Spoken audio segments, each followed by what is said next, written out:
I love some Liberty in the morning. Let me tell you, I love some Rhapsody in the morning too. Good morning, my friends out there. How are you out in Cerberus land?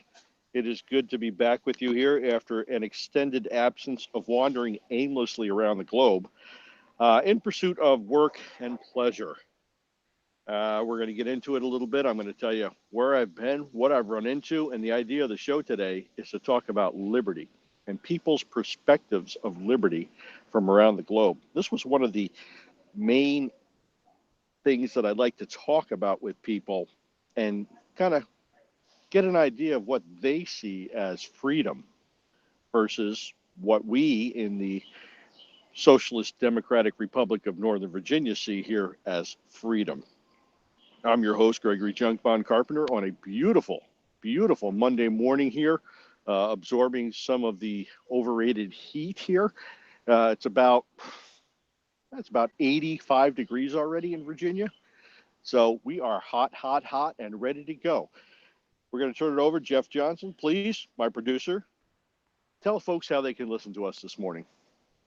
Well, good morning, Greg. It has been so long. We have missed you very much here. We've missed doing shows. And I'm pretty sure sometime this week, we're probably, hopefully, because of my work schedule has just been horrendous.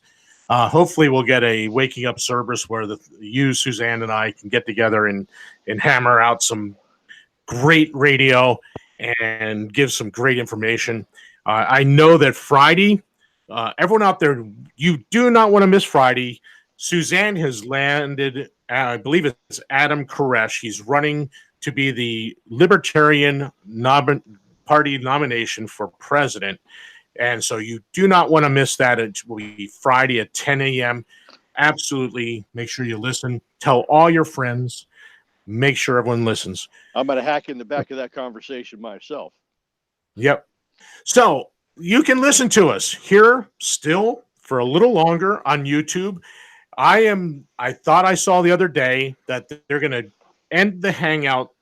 We're in a thing called Hangouts, folks. So that way, Greg and I are together in a virtual studio doing this show. As we speak, it's very cozy, by the way. Yes, it's very tiny. As we speak, Greg is sitting at a dealership in his home area. He's outside. If you saw his video, he was smoking a cigar. His dapper hat was on. It was sunny, and he was sitting outside. So if you hear some background noises, folks, it's because he's right there. There's outside. Everyone's there.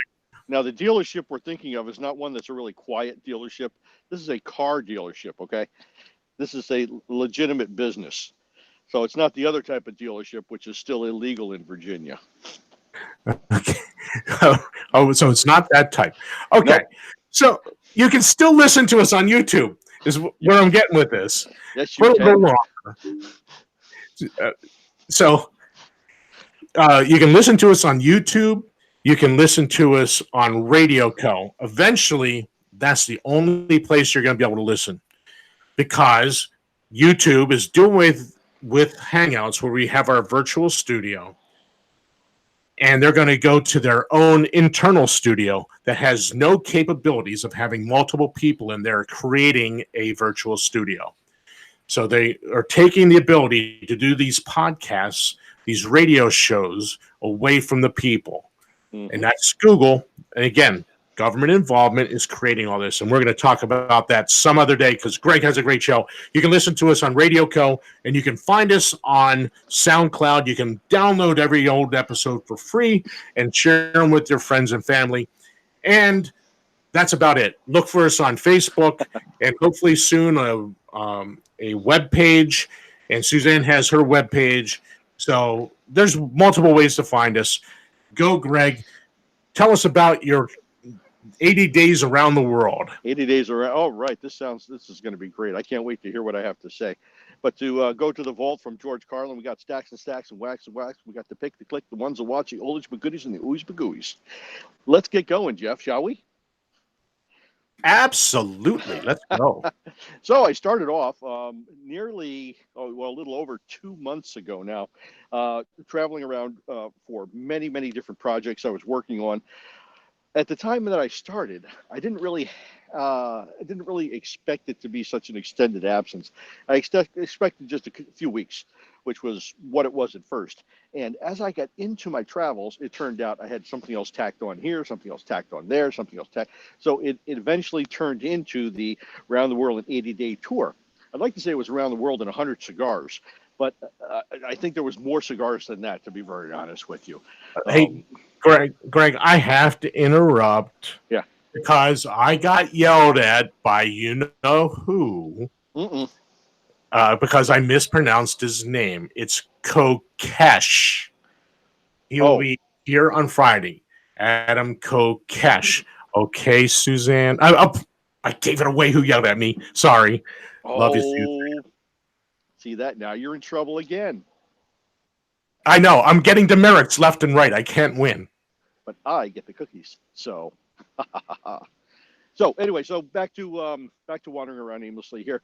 It was more than 100 cigars because I came home with more than 100 cigars because the embargo has been modified, so I can bring back every time I go to a third nation, not a third world nation, just a third nation, which is a recipient of a primary recipient of Cuban cigars for purchase. You can bring 100 cigars back through customs each time. So basically, I went to France. I came back to the States. I can bring back 100 cigars. See? And every time I go somewhere else overseas, I can bring back 100 cigars for each adult that's with me over the age of the smoking age, which God only knows what it is this week because we're not responsible enough to take care of our kids. So my wife and I came back from France. We brought back 200 cigars. See, it's very simple math. But if you're a Common Core kid, you're going to have about a week to work on that math problem.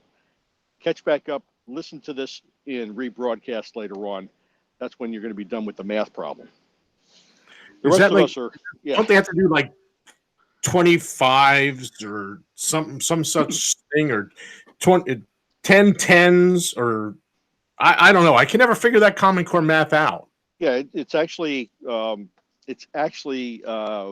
college theoretical math that you're using. But what you have to do is break it down into friendly numbers, Jeff. There's friendly numbers out there. And if you don't use your friendly numbers, you're never going to be able to calculate 100 plus 100. It's just not going to happen this week. Sorry. So, first stop, France. Get to Paris, where all the Parisians are, which is where you get the term Parisian French from. And folks at the hotel were very nice, wonderful. I stopped in France because I had to speak at 3 different hacking conferences. There was Hack in Paris, where my team participated in the Hacker Jeopardy. We came in second because we found that the moderator, our friend, actually turned off our buzzer and wouldn't let us answer many questions. So, and that's part of the idea of Hacker Jeopardy is to embarrass people and let them get frustrated. Um, and the other requirement is that you have to drink beer while on stage, and you get points for how many beers your team drinks during the round. Now Oh, that and you're at a serious disadvantage because you're a bourbon guy. I am, and the first round we faced the Canadians. Now here's a Oh, and they were drinking Molsons, I'm right. sure. So here's the funny thing: 2 out of the 3 Canadians were non-drinkers. So we figured there was 3 of us on the team, and 1 Canadian who drank. We had a chance of beating him on the beer front, and we actually did only by 1 beer. Because even the ones that don't drink were throwing them back like faster than we could open it. These guys were finished. It was just amazing. Just we by the time we realized how far we're behind we were slamming beers just to catch up because uh, it counts in your overall point total, not just answering questions, but you got to drink the beers too. Otherwise, you get docked X number of points for being behind. So we came in second in that effort, which is a lot of fun. And then a little over a week later, I was at one of the DEF CON groups talking, and then a week after that, I was presenting at La Hack, what used to be called La Nuit de Hack, the Night of the Hack. Big capture the flag event. You have to hack through networks to try to win prizes, cash and prizes. And I was presenting there also. So we were in Paris and in and around France for 3 weeks. Starting out in Paris, we had the folks at the hotel who were very, very interesting, lovely folks. And of course, at a hotel, nobody really gives you their opinion until like the second week there, right? Because they don't want to upset or have anybody hear them say anything, this, that, or whatever. And they were very happy with the extent and the amount of liberties that they had. And now we're getting to the liberty discussion here. Um, they believed that the socialism that they were facing was just transient. It wasn't going to stay. It wasn't permanent. Um, no one, no one at all, liked the socialized medicine model that they have there because their taxes were horrendous in supporting it. And if you can imagine, medical care is a service. No matter what way you look at it, there's a cost associated with a service. If I go in and buy a hamburger at Five Guys on Champs-Élysées, right, there's a Five Guys there on Champs-Élysées, which just degrades the whole walk up to the L'Arc de Triomphe. It's just terrible. But you can smoke a cigar in there. So you can smoke a cigar in the American restaurant on Champs-Élysées, but you can't do that here in the States. So that was a different twist on liberty, too. But you walk in, you get a hamburger. There's production time, there's logistics, there's resources, and there's level of effort that goes into purchasing a hamburger. Well, the same thing that goes into medical care. The doctor has to go to school. The doctor has to go and spend time with the patient. The doctor has to correctly diagnose. These things take time. They're resources. It can't be devalued. There's a cost associated with all resources. And this is the thing that the French people at the hotel really didn't like, because you'd be injured or something, and emergency care is free, quote, free in France, just like it is in Italy, where baby Sasquatch was last week. He was in Venice doing hacking training, and he fell and hurt his arm. So he had to go into the emergency room, and it cost him €50, or about 55, 56 bucks, to have an x-ray done to make sure it wasn't broken, because it swelled up like, it was pretty big. But the rest of it is absorbed by the population, and they have to pay the cost for everyone else. So the question that some of the people at the hotel had, or the staff there, was medicine a service, or was it a right? And this was a very interesting philosophical position to be in. France is the place where, philosophy, like, the wheels came off the cart and they all started thinking different. Well, here they're stuck with a very basic primary problem. Do we provide health care to people for free and society pick up the cost as a basic, kind of like a baseline for how we treat members of society? Or do we provide it without government intervention as a fee for service, like had been done years before? So then the next trip was off to, we went to Normandy, where we hit the beaches up there. I took a couple pictures. One of my grand uncles was in a fighter, and he was shot down on June 4th, 1944, 2 days before the invasion of Normandy.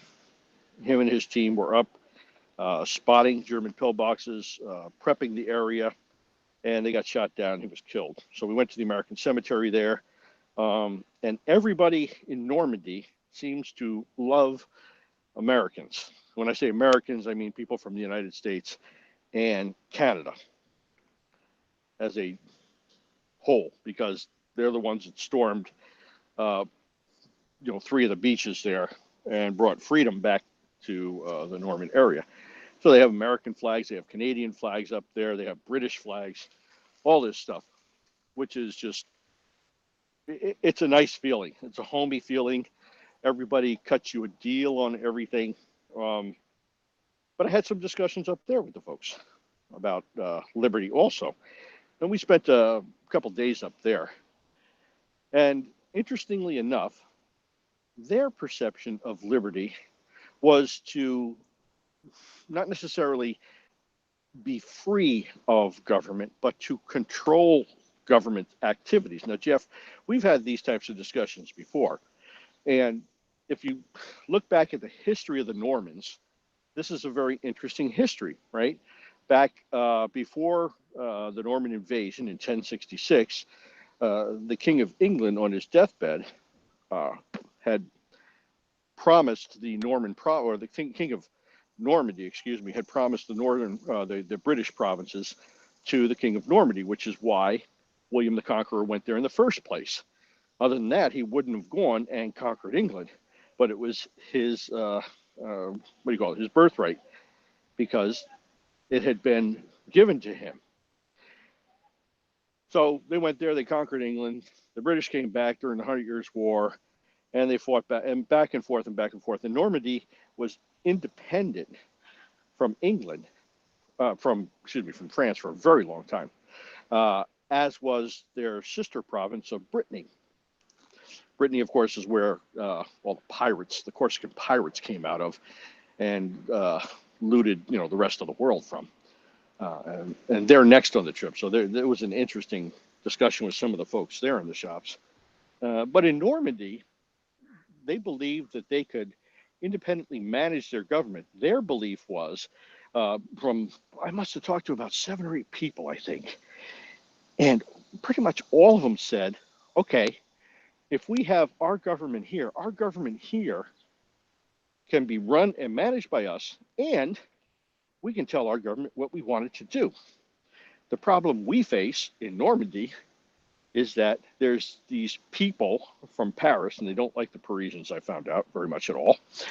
These people from Paris want to tell us what we have to do, much like we find here with Washington, D.C., telling, I was going to say, that sounds a little bit like the problem we have here. Right, where we tell, the Aleutians out in Alaska, dude, you guys got to set up these, healthcare clinics. And these guys are like, what the hell's a healthcare clinic? What are you talking about? We don't have that. Why do I need it?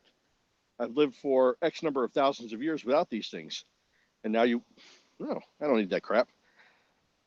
So, the Normans were very much against any type of external interference and believed that everything could be managed in a local community type of a setting, which was beautiful, just a beautiful concept.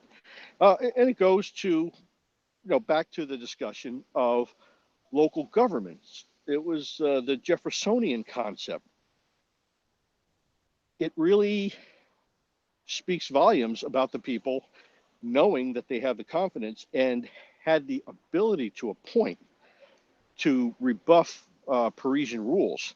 So there's a bit of an ability for the people in Normandy, legislative wise, to push back on Parisian laws that come out regarding the Norman lands, which I thought was very interesting.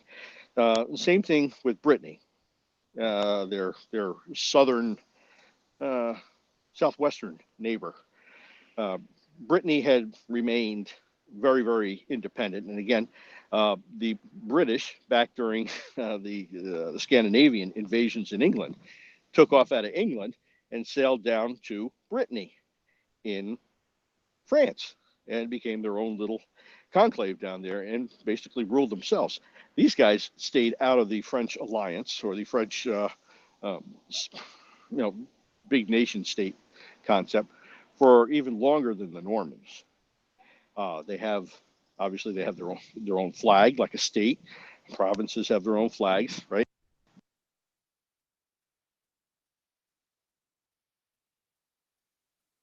Greg, did we have a problem there? You're muted now. Or did something... I hope we didn't lose them.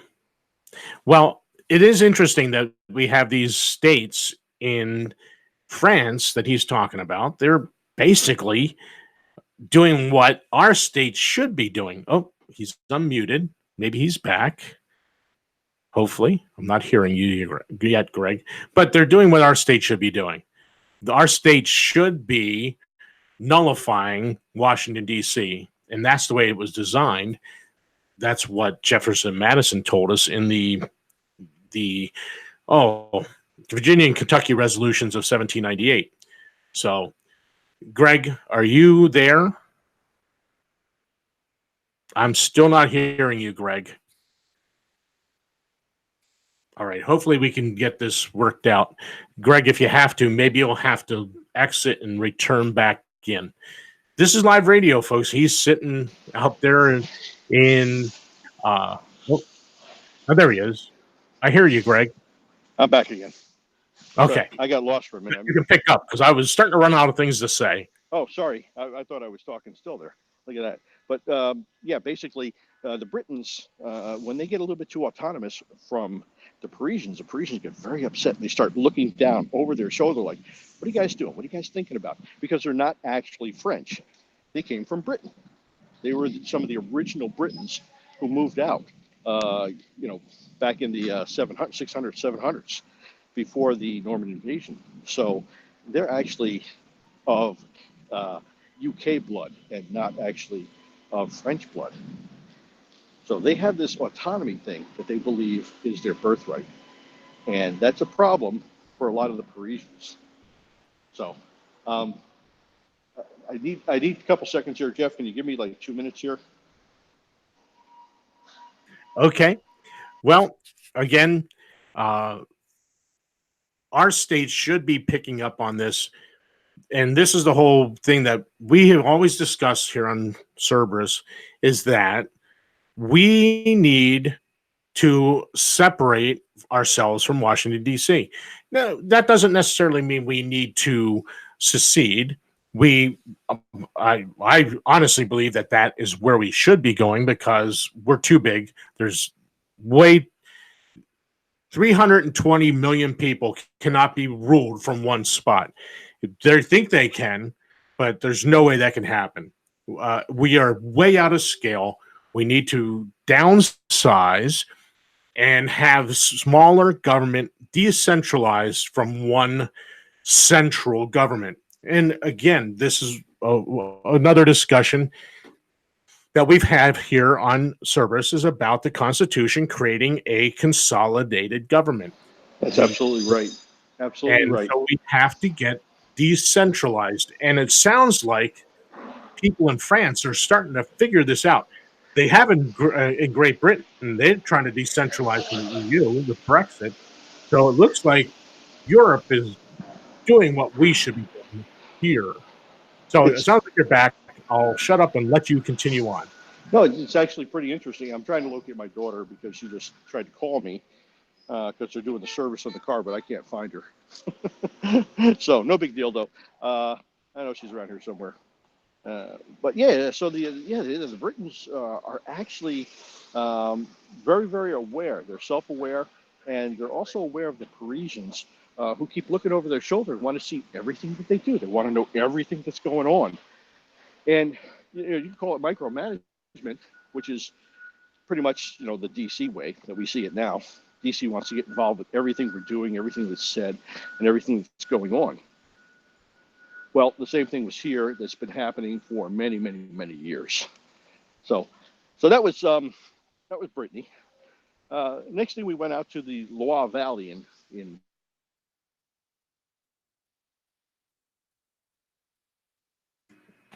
Greg, you must be moving and losing signal or something because I lost you again. So you moved out into another valley, and that's where we lost you. So hopefully you'll come back. This remote broadcasting is not working very well at the moment. So, all right, I'm back. Sorry. Okay. I'm back. So we went out to the Loire Valley in France where people didn't really seem to care about anything. There are big winemakers down there, and they proved it. People didn't want to talk about anything except Leonardo da Vinci, who lived his last few years in that area, the place where he's buried, the place where he lived, and wine. And we actually had no discussions about liberty or anything like that whatsoever. It was extremely interesting. They could care less. They said, yeah, we'll do whatever. And I mean, and that was it. Whatever the government said to do, we're good with that. Now, it sounds a lot like, the folks from Massachusetts to me, but that's just my take on it. And then we loop back around to Paris and finish up the last week or so up there again, and had a couple other discussions with the people at the hotel that we had met before, who were very, very interested in hearing our perspective of U.S. liberty. Now, U.S. liberty is something that they really don't understand very well. Everyone was familiar with Democracy in America by de Tocqueville. Everybody knew that. Everybody I talked to had read it. And the recommendation I had from several people was that I believe that many of the Americans can learn something from de Tocqueville and his review of democracy. And I got to say, I agree with that. A lot of people don't understand anything about what de Tocqueville said. They don't even know who he is. But one of the things I learned from coming back to Paris and talking to the folks at the hotel and in and around town too was that their understanding of how the education system has morphed over the years really alarmed them. They had rebuffed and were definitely against the German education system for years. They wanted nothing to do with it because they saw that as complete control of education by the state. And even though they believed that the state should be involved in many other ways in their life, they did not believe that education was one of the things that the government should control.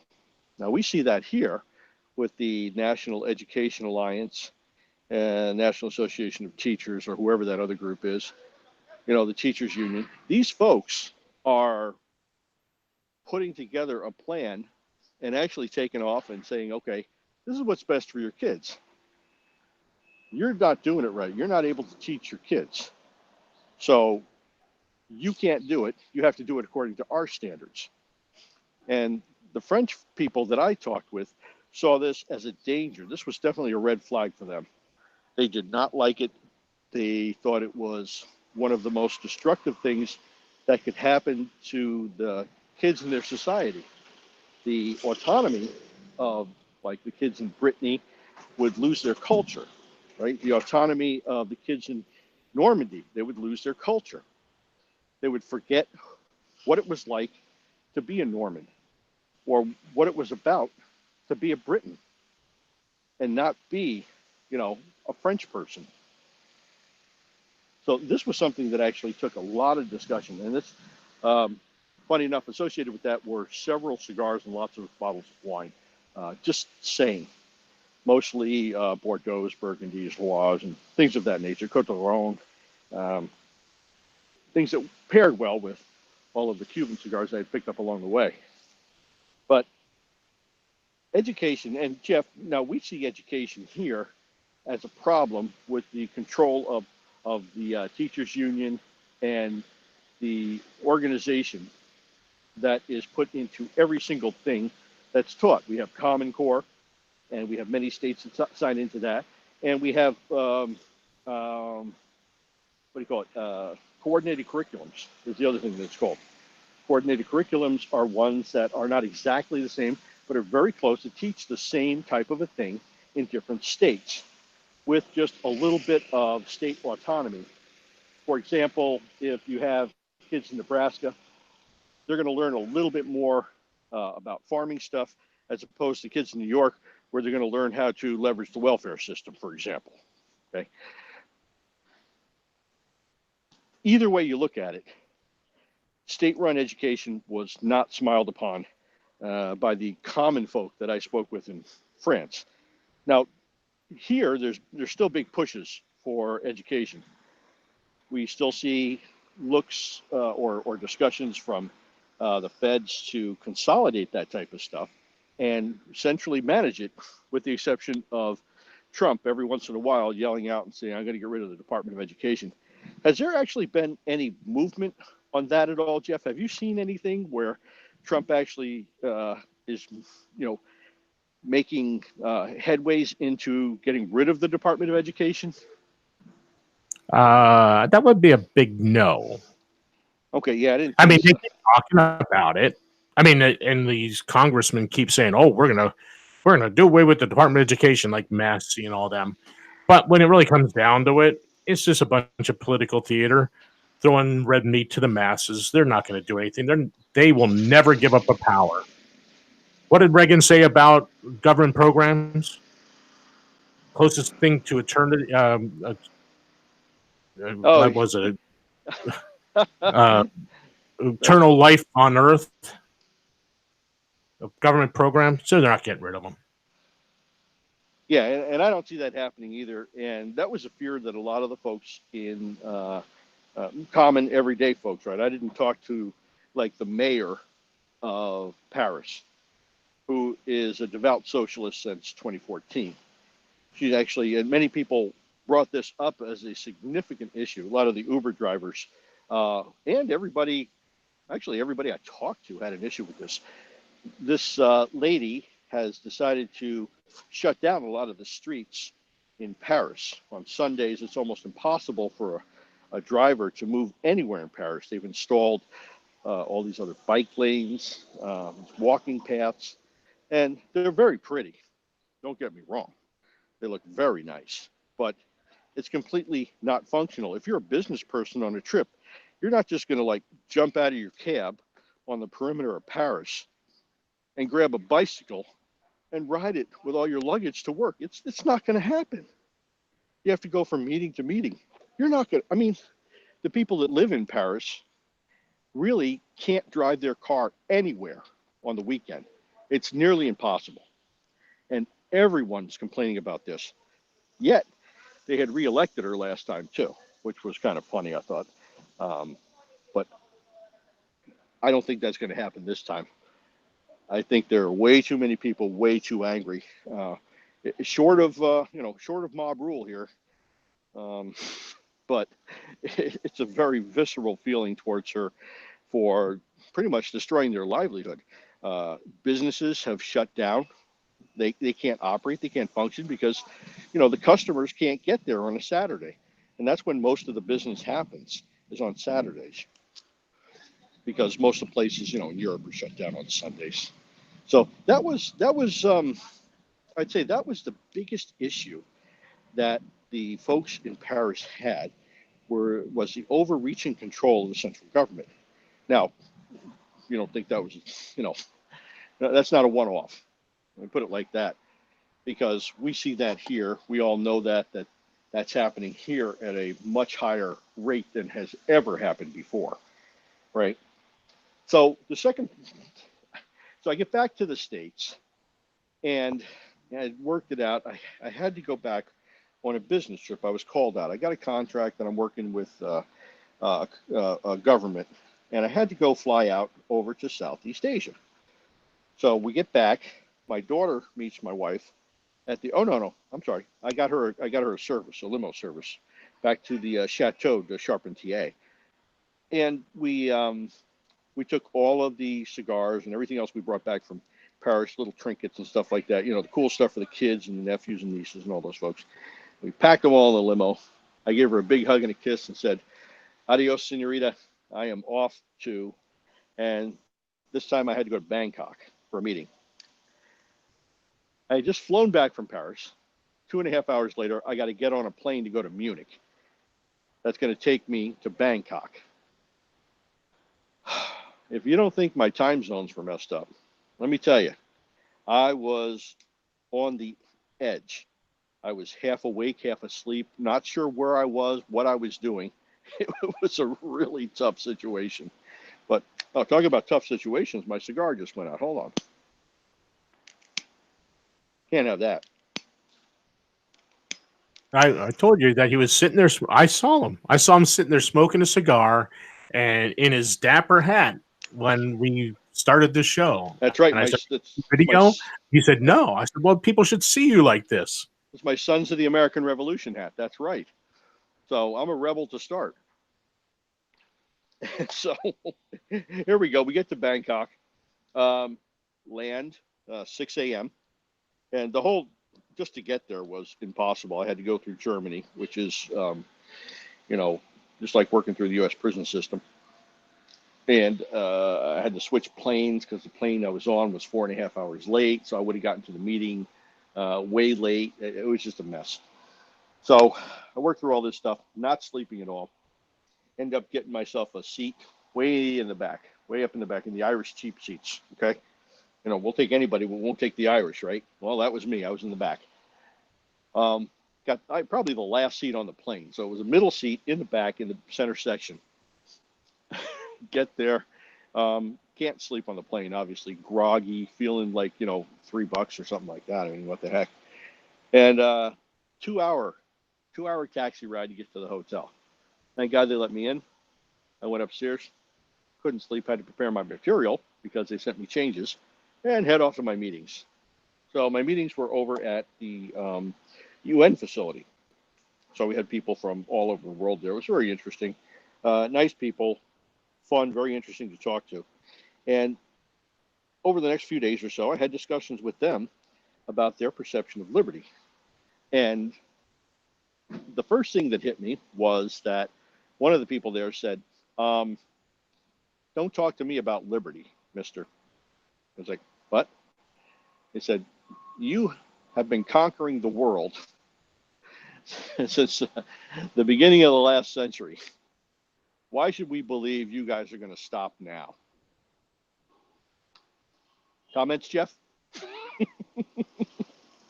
No. I think Ron Paul was talking about this when he was running for president, but he was laughed at and mocked for being a kook, as I That's remember. right. That's right. As a matter of fact, remember the Maine was the first thing that was thrown at me. I said, what?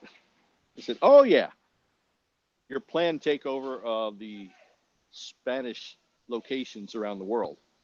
I was like, yeah, you know about that. Cool. Okay. Yeah. The Maine didn't really get, shot.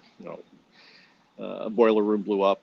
We used it as propaganda to go and raid all of the Spanish lands and take possession of them. Okay. You got us there. Well, and it didn't stop, right? At World War I, we didn't stop there. We increased our influence around the world through World War I, the Banana Wars. All this was given back to me in a concise history by four people who knew it very well, and said the best thing that could happen to the rest of the world is to have an organization that would possibly be able to stand up to the U.S. And I said, what? And the words came out so naturally. The guy said to me, he said, we are nothing short of witnessing the empire of America take over the world. Now, if that didn't sound like Patrick Henry, what was the exact quote that he used? Jeff, look that up for me, would you? Or you probably know it by heart. God, I mean, the way you study this stuff. I'm not sure which one you. I mean, he had. It would take me a while to find it, but I'm sure he's talk about where the states lose their autonomy, and you're going to have nothing left but the empire of America. Yeah, that was. I'm pretty sure that was in his June 5th, 1788 speech, but I would have to go and find it. Okay. It was a rather long speech, so. Yeah, sorry about that. Okay, yeah, but so anyway, yeah, it sounded just like Patrick Henry, this guy with a heavy Bangladeshi accent, and I thought to myself, okay, so you guys are like on the same level as Patrick Henry. You understand what liberty really is, I guess. Oh, interesting. That they're and don't get me wrong, I didn't mind being lectured about autonomy and liberty, but you guys, it's very interesting that you guys knew all about this stuff and could quote Patrick Henry. They quoted Thomas Jefferson to me. it was quite the lesson in humility to go back and be dished up a big piece of humble pie as far as everything that we've been involved with, you know, as people from these United States, and the things that we've done over the last several decades. I thought it was quite the lesson. Let me just put it like that. It was quite the lesson.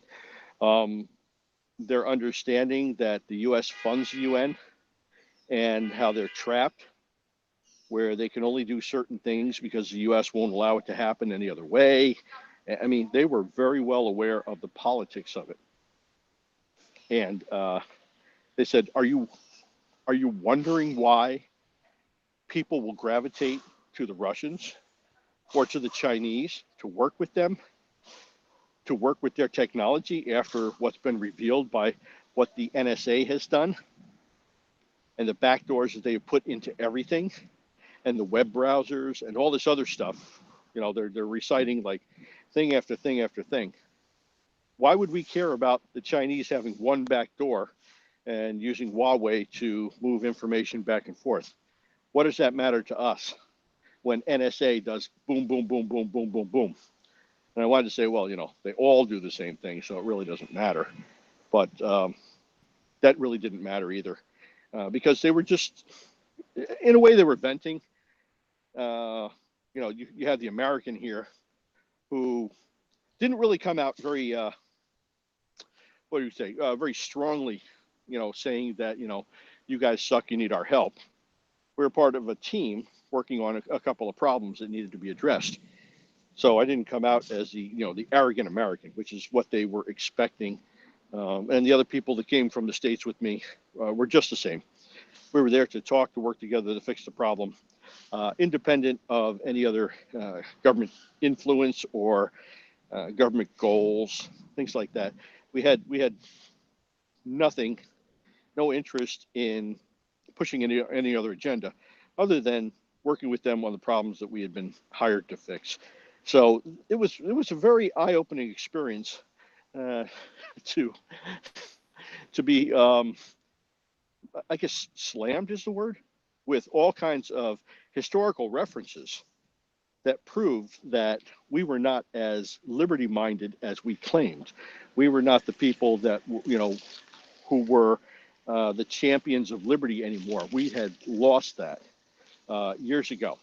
We changed our focus. And so now here's the interesting part. I said, well, when do you see the states changing? When did that happen? Was there a time when they focused on just liberty? And they all said, oh, yeah. We know there's a time they all focused on liberty. We saw that. You know, de Tocqueville wrote about that and, you know, went on and on. I said, well, when do you see the states changing? Jeff, do you have any idea of when they said they saw the states change how they operate internationally, and how they support or are a detriment to other countries around the world? Do you have any idea when that might have happened? No, I don't. I honestly don't. Fair enough. It was at the end of the American Civil War. Go figure. Not only were we internally changed forever, and we had completed the conversion into the Empire of America, but we had started to create the footing where we could actually go out and conquer. We were doing all the things that we had condemned all the other countries about doing. We condemned the British, we condemned the Spanish, we condemned the French, all trying to push their personal interests in Latin America. We issued the Monroe Doctrine, written by John Quincy Adams. We told them, stay away. These guys are free. And what do? We went in there and we control every single one of those governments now in one way or another. We have massive influence. The one thing that the people at this meeting in Bangkok told me, everyone knows that the U.S. government foreign aid program is to blackmail countries into being your friend. It is not to generate true, genuine friendships. You're looking to buy off other countries around the world. Now, how does that make you feel, Jeff? I'm not surprised. And I mean, that's exactly what it is. It's bribes, Yeah. make people like us. And it's actually pretty interesting that other countries actually, it, we think that other countries aren't smart enough to figure this out. How arrogant. Mm-hmm. And that's exactly what plays into the persona of the quote American. They realize that our arrogance is what leads us to do different things and think that we can buy these guys off forever, which is what we're trying to do. We're trying to buy everyone off all the time in every direction. With borrowed money. Oh, stick that knife in and twist it a little bit. And there you have the true irony of everything. That's right, which we're not going to pay back because of Basel III, where they adjusted the gold and took it as a third tier investment and made it back into a standard now. So the revaluation of gold is going to happen. So the gold that we have will double in value and will pretty much wipe out the fake debt that we had. We're living in a fake world, folks. Oh my gosh. And it all benefits the bankers because they're getting between 20 and 40% of the cut on that. So anyway, back to the travels here. After there, I went over to the People's Democratic Republic of Omaha. I came back from Bangkok, had exactly 11 hours in my home, and spun back around and shot back out to Omaha for a week, where I was working in another group, doing some other stuff. And we had some discussions there with the folks there. Very interesting. A couple of the people I know, they're actually scholars. They're actually, real scholars who studied and are not like fake philosophers or something like that. That are studying like humanism and all this other conditional type stuff. That's really not philosophy. I like what I was thinking of was positive humanism. There you go. Think positive about something, it'll be good. And that doesn't happen all the time. And just so you know, folks, just remember, I'm out here at a dealership that's dealing with vehicles right now. So you hear body work in the background. You'll hear the compressors coming on once in a while, things like that. And that's just to remind you that this is a live show and we can only control so many things. We can't control everything. We are not the government. We are we're a free, open and free radio station that provides you a service, and we're happy to do that. But understand the limitations that we have. We don't have the luxury of having a $12 million soundproof room to be able to provide you everything that you hear on some of the other channels or some of the big box networks. All right. But hey, we do Greg, give you the truth, I though. got to interrupt you because I'm going to go to our YouTube chat. While we still have YouTube, you can join us in there, folks, because Bill did. Bill, one of our great listeners, found it for you, Greg, and I was right. I knew it was there, but I just didn't have time to look for it. June 5, 1778, and it Patrick Henry's speech. Here it is, the quote. "But now, sir, the American spirit, assisted by the ropes and chains of consolidation, is about to convert this country into a powerful and mighty empire." There you go. Beautiful. That's it. Yep. And that's what I was getting schooled on. Yeah. By people from all around the world. And it's interesting, you get into a discussion with someone or disagreement, and they use, your own words against you. Thank you, Bill, very much for that. They're using your own words against you, right? Well, here's a perfect situation where 7 other countries that are represented by this group of people are using the words of liberty from one of the greatest, Patrick Henry, against me, against what the states are doing now and the states are doing for the last 100 something years or so. I thank you, Bill. That's perfect timing. So anyway, I get to Omaha, And Omaha's a different country. If you haven't been there before, it is a different country. Um, I think I had steak for dinner 3 or 4 nights while I was there, which is probably the best thing I could have done because the steak in Omaha is just fabulous. And I had discussions with a couple of people out there about Liberty, and these are people that were in the working groups that I was working with, and a couple of people from commerce, like the waiter at the restaurant, who we've known. I've been working back and forth going to Omaha for better part of almost 2 decades now. And the young man we talked with is a rather, I'm going to say he's a conservative liberal. No, he's a conservative classical liberal. How's that? What does that mean to you, Jeff? I don't know anymore because what's a conservative? What are they conserving? I don't know. But if he's when you say classical liberal, that Hmm. would I would my opinion of that would be that he would be more along the lines of a Jeffersonian. And that he is. And so I brought the question up to him. I said, okay, you consider yourself a conservative classical liberal. Tell me about it. And he said, okay, well, Greg, here it is. And he did identify that, yes, he was more Jeffersonian in mind. He was much, he was, I would have to say, a big fan of George Mason and William Burke. He read everything that Burke had ever written in his life, and he knew it all extremely well. I said, tell me about the conservative part. I get the classical liberal part now. Tell me about the conservative part. He said, what I'm conserving is my energy and my strength from beating people over the head who think they're intellectuals. That's fair enough. Fair enough. Why would you, why, what are you talking about? And he said, I'm no intellectual, but I consider myself rather well read. And I would say, yes, you are rather well read.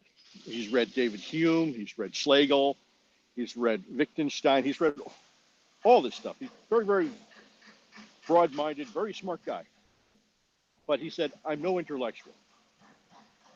But when you have a false narrative, an attempt to defend a false narrative with lies and inconsistencies, and this is a rough quote of what he said, said, and then you'll stand to the death on it and not consider anything else, said, that's where the conservative part of me kicks in. That's where I have to just keep myself from like beating you over the head with some type of book. It was very, very funny. But you know what? Makes a lot of sense.